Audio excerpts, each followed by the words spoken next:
ni amakuru agenda amenyekana cyangwa se ni amakuru agenda ajya hanze y'uburyo n'ubundi igihugu cy'u Rwanda cyagiye kibanira igihugu cy'u Burundi mu bihe bitandukanye, ndetse aya makuru ari kugenda agaragaza uburyo igihugu cy'u Rwanda cyagiye gifasha igihugu cy'u Burundi mu kwigobotora ibibazo byabaga bicyugarije. Ndetse twanakubwira ko hari operasiyo yakozwe n'igisirikare cy'u Rwanda RDF cyatumye iyo operasiyo yatumye n'ubundi rokora ingabo z'u Burundi zari zugarijwe. Uti bimeze bite rero? Twakubwira ko rero nyuma y'uko n'ubundi hajemo agatotsi hagati y'umubano w'u Rwanda n'igihugu cy'u Burundi, ndetse igihugu cy'u Burundi kigafunga imipaka yacyo kubera kuvuga ko cyangwa se gushinja igihugu cy'u Rwanda kuba gishyigikira ndetse kigafasha umutwe wa Red Tabara urwanya ubutegetsi bw'u Burundi.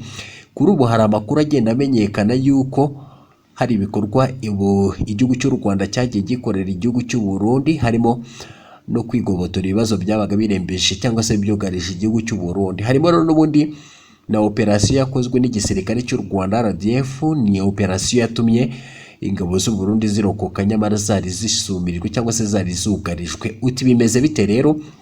Tugiye kugusomera ijambo ku rindi mu byanditswe ku mbuga nkoranyambaga, cyane cyane urubuga rwa X rwahoze rwitwa Twitter, no byanditswe n'uwitwa Emmanuel Rwamasimbi. Tugiye kubigusomera 5 wumva uburyo ingabo z'u Rwanda zatabaye z'u Burundi, ndetse uyu munsi hakaba ari kwibazwa impamvu Perezida Evariste Ndayishimiye ari gukora ibikorwa bituma cana umubano n'igihugu cy'u Rwanda, nyamara ngo ingabo ze zaratabawe n'ingabo z'u Rwanda mu bihe byashize. Usibye ibyo kandi no mu nkuru zacu ziri buze turaza kukubwira uburyo igihugu cy'u Rwanda ngo cyishyuriye umwenda w'amafaranga menshi cyane igihugu cy'u Burundi, dore ko igihugu cy'u Burundi ngo cyari cyananiwe kwishyura uwo mwenda w'amafaranga.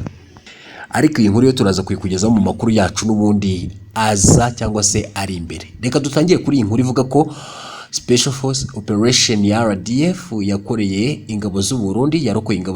Special Operation ya RDF yarokoye ingabo z'u Burundi. Umunsi ingabo zidasanzwe Special Operation Forces z'u Rwanda zitabara abasirikare b'Abarundi bari batewe n'inyeshyamba zitaga amaraso.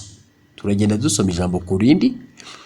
Iyi operasiyo yaravuzwe cyane, ndetse perezida w'u Burundi yashimye Perezida Kagame wemeye gutabara ingabo z'u Burundi.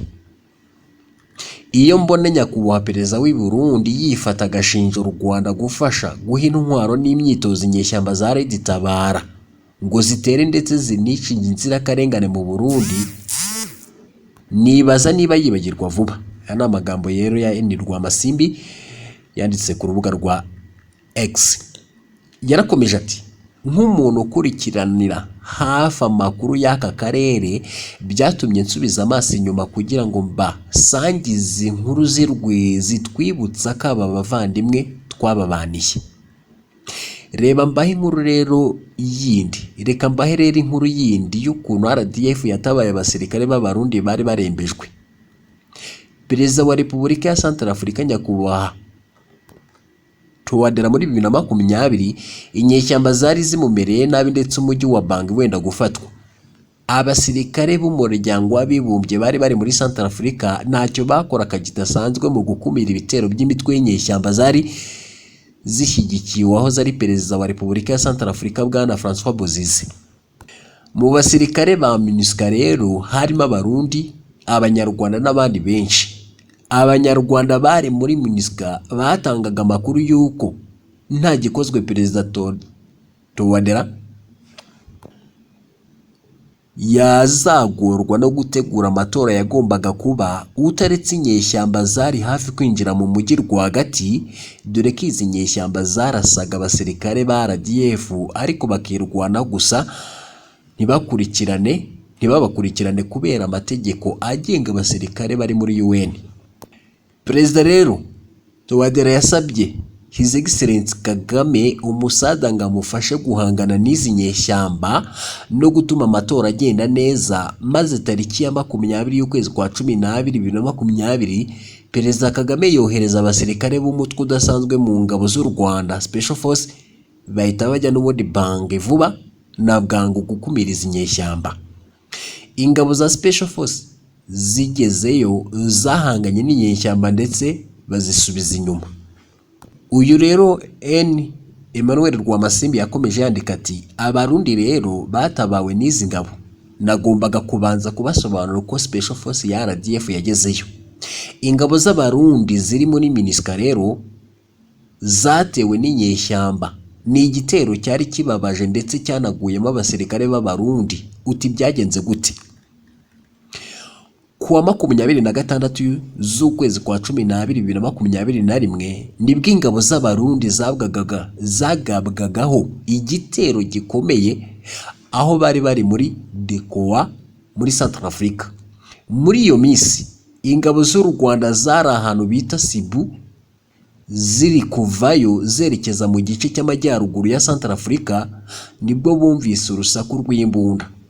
Ako kanya komanda wari uyoboye Special Force ya RDF yahise areba ku ikarita yaho urusaku rw'amasasu ruturuka, asanga ni kampu cyangwa se nanone aho abasirikare b'abarundi babaga. Komanda nyuma y'uko atanze amakuru kubamukuriye yahawe order yo kujya gutabara abarundi. RDF yahise igenda maze irasa izo nyeshyamba zirahunga. Abanyarwanda bamaze kwegezayo izo nyeshyamba barazikurikiye ndetse hari n'abo zafashe. Icyo gihe Abanyarwanda bashoboye n'ubundi kugaruza imodoka izo nyeshyamba zari zatwaye ndetse banazana imibiri y'abarundi bishwe yari yashimuswe.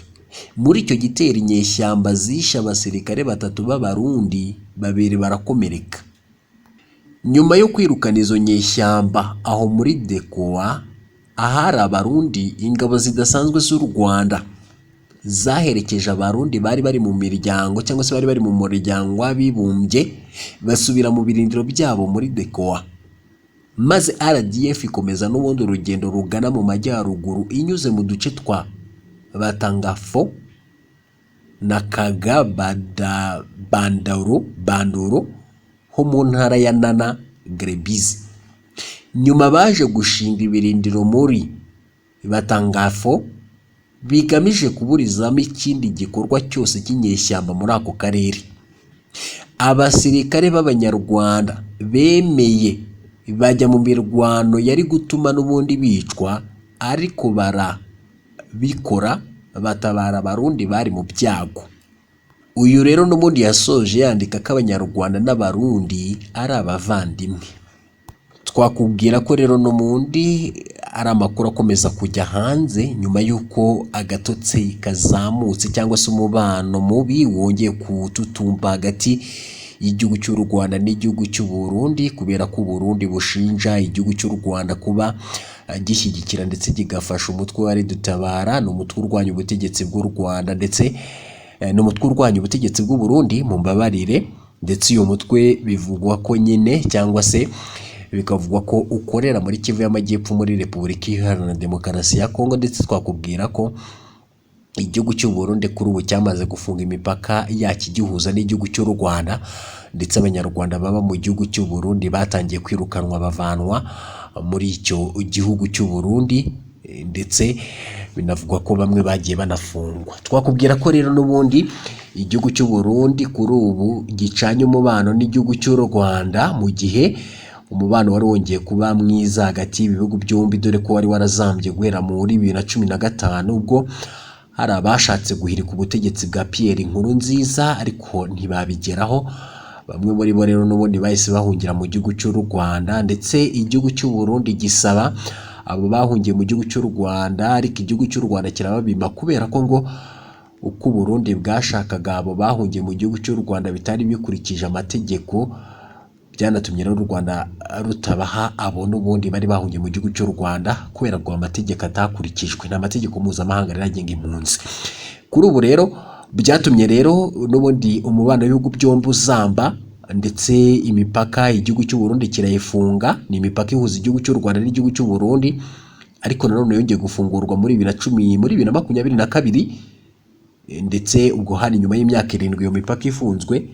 None kuri ubu rero imipaka ikaba yongeye gufungwa kubera ko nyine igihugu cy'u Burundi gishinja cy'u Rwanda kuba u Rwanda rushyigikira rukanafasha umutwe wa Tabara urwanya ubutegetsi bw'u Burundi, dore ko uyu mutwe uherutse no gukora igitero gikomeye mu gihugu cy'u Burundi ukica abasivile bagera kuri 20 nk'uko byatangajwe na leta y'u Burundi, ndetse Leta Tabaro yatangaje ko yishe abasirikari cyangwa se abashinzwe umutekano 10 barimo abasirikari 9 b'u Burundi ndetse n'umupolisi umwe. Kuri ubu rero n'amakuru agenda ajya hanze agaragaza uburyo igihugu cy'u Rwanda cyagiye kibanira igihugu cy'u Burundi, ndetse twakubwiye iby'uko n'ubundi ingabo z'u Rwanda RDF zakoze operasiyo yarokoye ingabo z'u Burundi nk'uko twagiye tubigarukaho, aho ndetse ingabo z'u Rwanda zarokoye iz'u Burundi muri Central Africa mu butumwa nyine izi ngabo zari zirimo.